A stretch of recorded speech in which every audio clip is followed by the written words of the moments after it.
and my parents were rather old. Both of my parents were in their 40s. I have a brother who actually got mixed up. Yesterday, he turned 88. He's my only brother. He's 16 years older than I am. There's no one in between. So when I say my parents were rather old when I was born, they were married in 1935. 1935, a dollar was worth a lot. That year, my father earned $600, and they bought a car and put money in the bank. $600 was enough to do quite well. But my father had a nickname. His nickname was Jumbo. He was not big, but he wore Jumbo brand overalls. He did not possess a suit. So he wanted to marry my mother. Oh, by the way, I have to tell you what he dated my mother in. He had an international dump truck that didn't even have headlights, it had lanterns. But my mother was courted in a dump truck. And Dad wanted to marry her, and he knew he needed a suit, but he didn't own one. His brother Ted took pity on him and gave him one of his suits. It was a used suit that Ted had bought new for $8. It was a Wellman suit. It was a very nice suit. But after Dad got married, one day he happened to reach in the lapel pocket and he found a piece of paper there. But when we looked closer, it was a $20 bill. And remember, he earned $600, put money in the bank, bought a car. And that suit, brand new, was $8. This was more money than the cost of that suit when that suit was new. Now, my father never put money into a pocket. Money went into a billfold, and coins went into a coin purse. So that meant Dad hadn't put that money there. Ted had. Dad's conscience started bothering him. Did Ted put it there and forget to pull it out? Or did Ted put it there as part of the gift? If it was part of the gift, it was bigger than the suit, and Dad thought the suit was a big wedding gift. So he made a long-distance call to Detroit and said, Ted, there was something in the lapel pocket. And Ted said, I was wondering when you'd find that. My father's first content of faith, there's a piece of paper in my pocket. Second content, there's a 20 in my pocket. Third content of faith, it's mine. When is it that we have believed Jesus for his promise of everlasting life? When we know that we have everlasting life because he promised it to anyone who believes him for it. You can ask yourself, do I have everlasting life? And if I say yes, then how did I get it? I received it by grace because Jesus promised it to me. If I would believe him for that promise, I believe him for that promise, it's mine. I can spend all eternity with him. It's that simple. If a person has never known, I have everlasting life because Jesus guarantees it to believers, has that person believed Jesus for his promise? Unfortunately, no. But it's very easy for us to know this truth. But isn't it liberating that we know that we don't have to wonder, do I have just mere intellectual assent? Or do I need to have a warm and fuzzy? Is a personal faith better than believing content? Are the two things at odds with each other? Absolutely not. We believe Jesus for what he promised. When we believe him for his promise of everlasting life, it is ours because that is what he has guaranteed. It's that simple. What a message that we have to share. And the Gospel of John is the one book that is written to those who have not yet believed in Jesus Christ for everlasting life.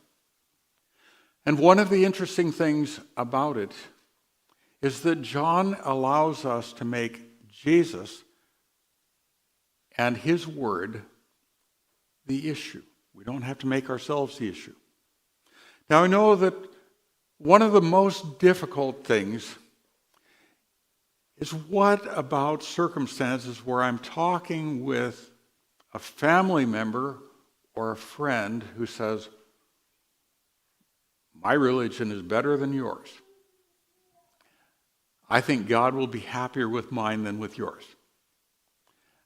It's always a difficult thing when you're talking with someone who thinks that they've got it made, but you hear what they say and you say, that doesn't sound like the message of life. And how do you approach that person? If I'm talking with someone who thinks that they're fine with God, but I hear a message that's not clear and it has works mixed in it or any number of problems, if I treat it as though you're not going to be with the Lord forever, you're going to go to a hot place, so I'm going to tell you how to get eternal life, guess what happens, right? But there's something we can do with the Gospel of John that's, I think, very difficult to do in other ways. If we use the Gospel of John and a person says, I'm a Christian, I go to church, I give money, I don't rob banks. You hear that and you say, doesn't sound like a clear message, but you don't have to say that to them. I can say, I'm glad. What am I glad about? At least this person isn't cursing Jesus. I'm not saying I necessarily know what they believe or know that they have a message that is correct. But I can say that's good. I'm glad that you have a positive attitude towards Jesus. And God has given us a book to tell other people how to have everlasting life. Notice how that changes the conversation. Instead of it being a me versus the person I'm talking to, I can use the Gospel of John and I can truthfully say God has given us this book to tell others how to have everlasting life. And so now when I'm explaining this book, it's not me versus them.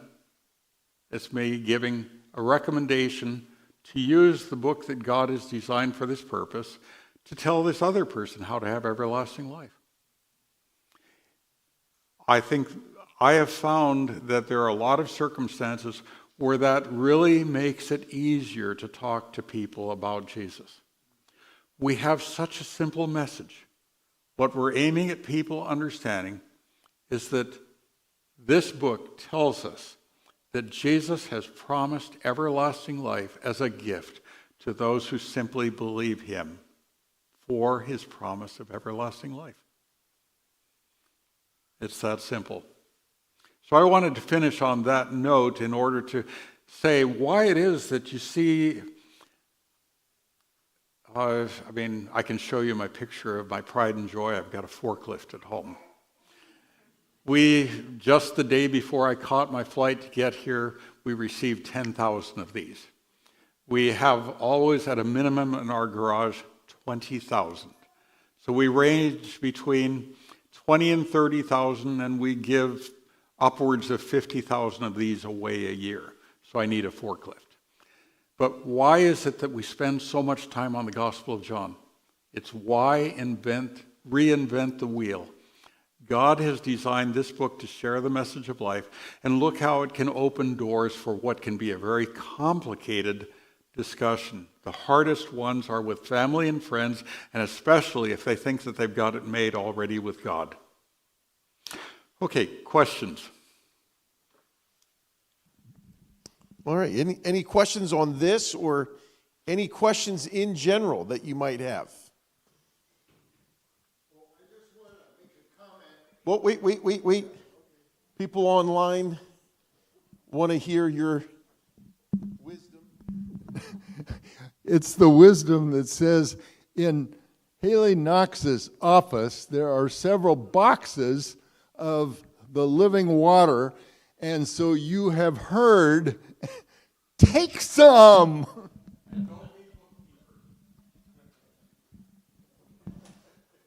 Other questions? I think I saw a hand somewhere. Questions on anything about the Bible may not have been covered here.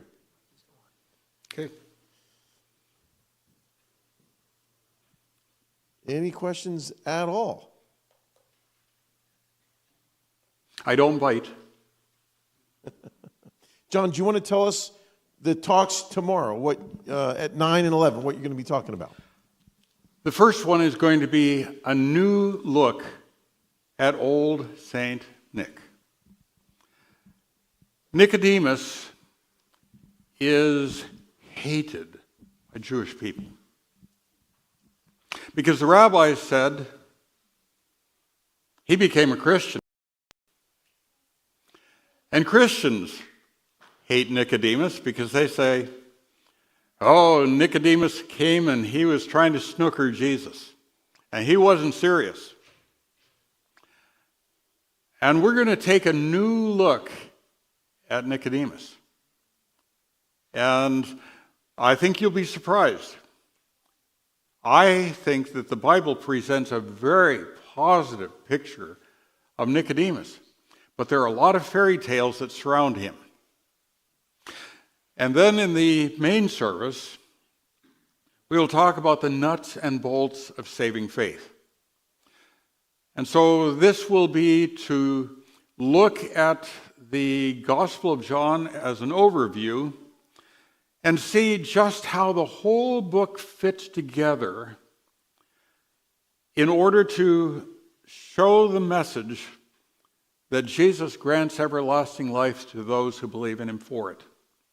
I'm writing a commentary on John, and one of the main reasons is that I think that there is a lot of fake news, there's a lot of misinformation about John's gospel. The more comfortable we are with John's gospel, the easier it is for us to use it in talking with people. You know of people who have a canned booklet and they have things, some set questions they want to ask, and to be able to proceed from that standpoint. But the neat thing about the Gospel of John is that Jesus met all sorts of people under different circumstances. And some people, after you've had a conversation with them, you might say, I think if we talked about Nicodemus, that blind man that was born blind and Jesus healed him. Because as you talk with a person, you figure out some things that are important to that person and so forth. And you say, wow, there's this passage in John, and it really looks like it really matches the circumstance that this person has. I mean, for instance, I have a friend, Steve Mahoney. Steve would, when we were in Australia, they have takeaway. They don't have takeout. And so Steve here acted like a dumb American and didn't have any idea what takeaway meant. So he went up to the takeaway counter and he said, takeaway. What do you mean, takeaway? And so the man patiently explained to this dumb American that, well, if you want to buy your food here at the restaurant, but you want to eat at home, you come here and we give you the food in plastic trays, and then you take it home and you eat it there. Steve said, that's great. You know what? I've got a book here that talks about takeaway too. The Lamb of God who takes away the sin of the world.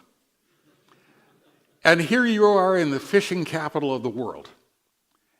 And we went to a fish place. And Steve said, I think I've got the greatest fish story you ever heard. Talked about how Jesus fed 5,000 out of 5 loaves and 2 fishes. Had another friend that was in Australia, and we were there right before Christmas. He said he went to his barber shop, and he wrapped up a living water as a Christmas gift.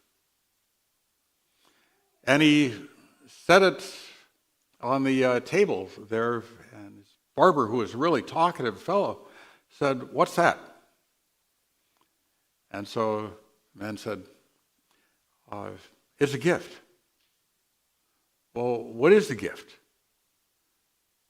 "It's a book about the Forever Club, and I'd like for you to be a part of it."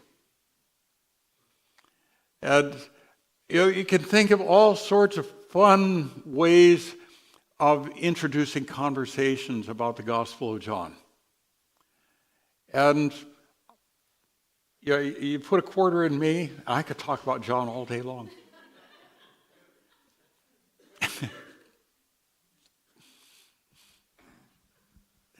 Any other questions? What does it mean if your life doesn't change?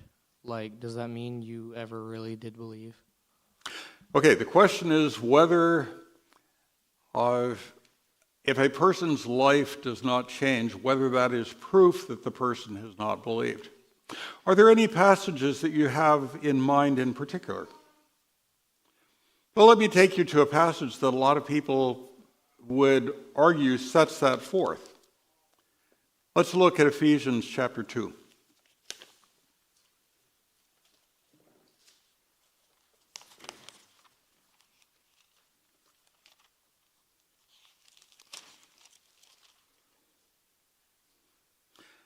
Ephesians 2, we of course are familiar with verses 8 and 9. For by grace are you saved through faith, and that not of yourselves, it is the gift of God, not of works, lest any man should boast. But the very next verse has raised some confusion. The next verse